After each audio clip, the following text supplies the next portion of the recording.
Welcome to another installment of the Goodland 4Runner build here at Downshift. If you're new to the channel, welcome first of all, and you've picked a nice video. Typically we do things like automotive reviews, news coverings and comparisons and things like that. So if you're a returning sub and you're familiar with our structure, you'll also notice that we haven't been posting any videos this week. That's because I'm on vacation hiking with my wife in Acadia National Park to celebrate our 2-year anniversary. So congrats to her and I guess, for making it. But today I want to talk about the Raptor lights that I've decided to put in the grill of the 4Runner.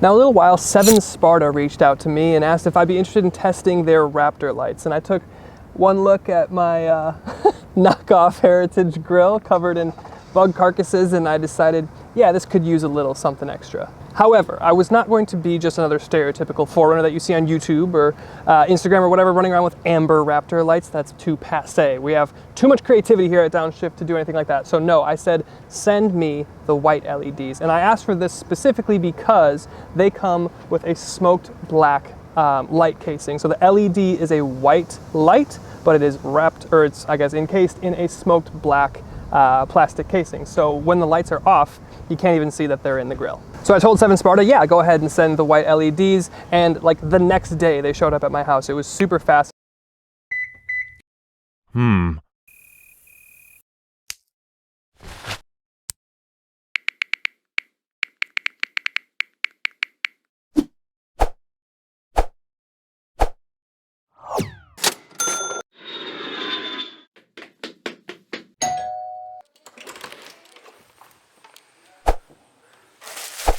And essentially what showed up in the box was four things if you count the instructions. 1, you had 4 Raptor lights. 2, you had the wiring harness that connects the Raptor lights to the wire that then eventually plugs into your fuse box. And 3, you had a fuse adapter that connects the wiring harness to the fuse with a pre-installed 15 amp fuse. So it's all just ready to go right from the box. So to install, it's super easy. You just pop the hood, remove all the little plastic pins holding down that front radiator cover, and then throw those things away because they are literal garbage. They're useless. That cover does nothing. It's just annoying, and I've broken like 10 clips. From there, you just thread each Raptor light into the grill wherever you want them to go.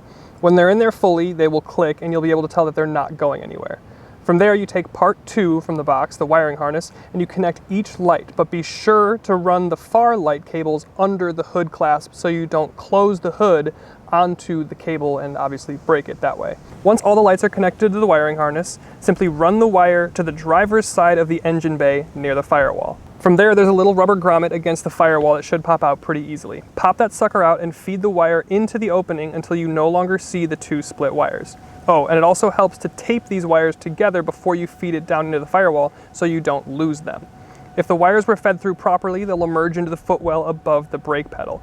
If they didn't emerge, just try again until you see them in the footwell. From there, untape the 2 ends. The black negative end you'll be connecting to the screw on your fuse box near your footwell. But before you do that, be sure to take part 3 from the box, that fuse adapter, and shove the male end of that red wire into that fuse adapter. From there, you can crimp it down if you like, but honestly, mine went in super snugly and securely, so I still did crimp it, but you may not need to.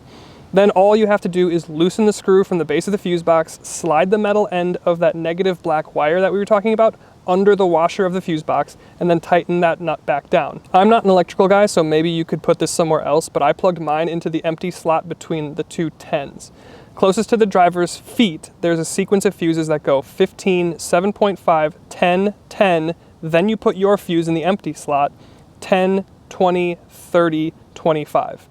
Once that's plugged in, turn your keys to accessory mode or just turn your car on, and boom, your lights should be on. That's as easy as it is. So basically from there, you're done. What you'll want to do now is clean up your cables, clean up your engine bay so you don't have any wire that's getting hooked on anything it shouldn't be, like a radiator fan. That would be catastrophic, and it's not like leaning on anything that might cause it to melt. That would also be bad. So secure your wires, zip tie them so you can't see them poking out from in front of your grill. And then once you're in the footwell on the inside, make sure that you connect or you secure your wire to like the side of the footwell so you don't accidentally like rip your fuse box out if you go to put your or your parking brake on with your left foot. So once your wires are totally under control and they've been secured, you're done. You can drive away if you want. Now I will say this as a caveat.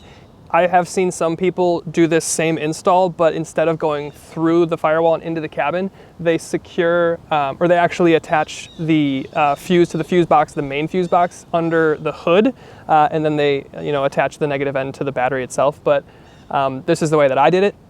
That doesn't mean it's necessarily right, but it's the way that it worked for me.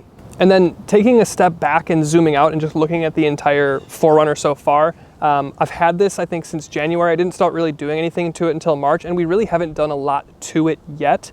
But the things that have been done are very low dollar modifications, and they make a huge impact to the way that the rig looks. Namely, one, get rid of those Nerf noodle running boards, those pool noodle running boards that come from the factory. Those are garbage and they look terrible. Remove those immediately.